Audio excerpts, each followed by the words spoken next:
Thank you আপনজনেরা। TikTok আমাকে সুন্দর করে জানাইছে, আমি নোটিফিকেশন দিছে, ইনশিওর করছে যে আপনারা সবাই প্রেজেন্ট ছিলেন। সো একটা কথা বলতে অনেক মন চাইতেছে, সেটা হচ্ছে গিয়ে আমি আপনাদের মনের দুঃখগুলো বুঝি তার কারণ হচ্ছে গিয়ে যে আমি অ্যাজ এ স্টুডেন্ট এই লেভেলের শরীর খারাপ নিয়ে হালাল পথে, এটা সত্যি কথা। হুম, আমি টিউশনি পড়াই, নিজের ওষুধ খাওয়া ইটিসি, আমি নিজেকে নিজের সর্বোচ্চ সাপোর্ট দিই।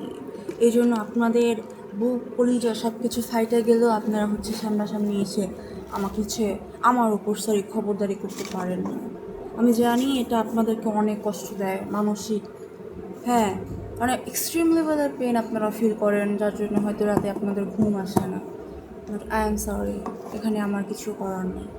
সো সুযোগে থাকেন, বাট ইনশাল্লাহ কখনোই আমার মনে হয় না যাওয়া হবে, যা হবে দেখে নিব, প্যারা না। Thank you.